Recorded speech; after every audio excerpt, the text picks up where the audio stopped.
Welcome back to Public Affairs on Peach. We've introduced you to parents who've been involved in the transplant process who are now giving back. Now we meet two gentlemen who've each received a heart transplant. Welcome, Joe Stott and Tony Larkins. We're going to start with you, Joe. Your story, you were only 45 when you found out you needed a heart transplant. Yeah, it was in August of 1990. The doctor told me I was going to have a heart transplant or a pine box, and they couldn't tell me when.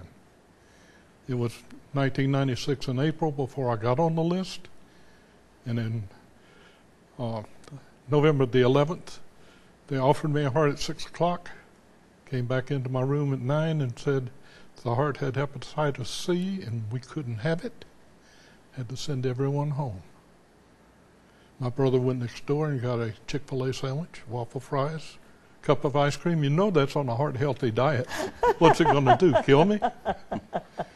I was finishing up the ice cream at 10:30 in the evening, and the nurse came to the door and said, "We found another heart for you. We'll know by 1:30 if it's any good." 5 o'clock, they were rolling me down to the operating room to open my chest up, put that heart in. That was Brian's heart. What a blessing. And Brian is there on your vest right now. Brian is there. He's always there. Always with you. And Tony, you were out jogging when you realized something wasn't right. What happened?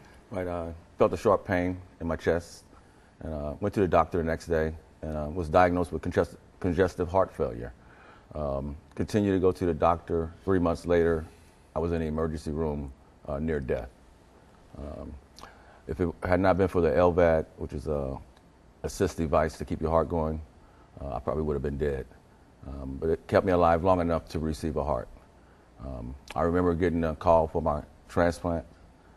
It was a very happy moment, but also a sad moment because I know someone else has had to lose their life in order for me to live.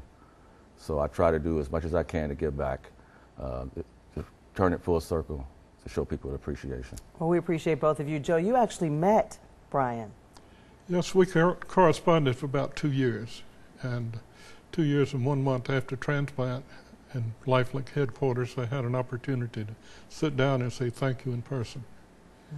And Bob and Ruth Tilley, the foster parents of Brian. Brian was 19 years old. Being a foster parent, they could not sign the paperwork to make him an organ donor, so LifeLink had to get a recorded conversation from the blood mother and his 16-year-old brother in the same foster home signed, and that's how I got my heart. Wow. And Tony, what would you say to folks who are on the fence about being an organ donor?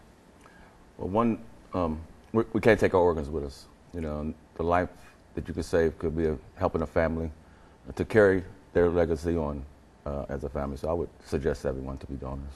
And when people meet you, they see this vest. This vest has what on it? This vest has a history of places I've gone to talk about organ tissue donation, and these are hospital and transplant center related. These on this side are places I go and talk about it. My transplant date is on the back, but Brian is always with me. Wow. And would you say this really means a lot to have this opportunity to talk to people, Tony, and help change their mind about how important this is? Right, especially in the African American community.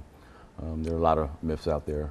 So I would let folk know that, you know, we all need help, and it's better if it's our organs helping other people. How have you changed your lifestyle? Are you still able to run like you were before? My quality of life is actually better. You know, I can do everything better than I did before.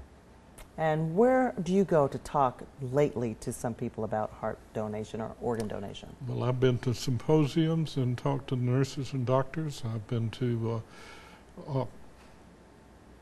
churches and civic organizations. I've been to the hospitals. Do programs educating the local hospitals about organ and tissue donation and what it's like to be a recipient. They're on the side that it's the donation side, and they never see the recipient's part. And you said you have a son and you have grandchildren. Tony, how do you let them know how important this is for them? Well, for me, in our family, we have a history of heart disease. So I try to encourage my son, one, stay healthy, and get regular checkups because you never know what could happen. All right. Thank you so much, gentlemen, for joining us. When we come back, Tony talked about some of the myths you may have heard about organ donation. So we're going to help you figure out fact from fiction when we come back.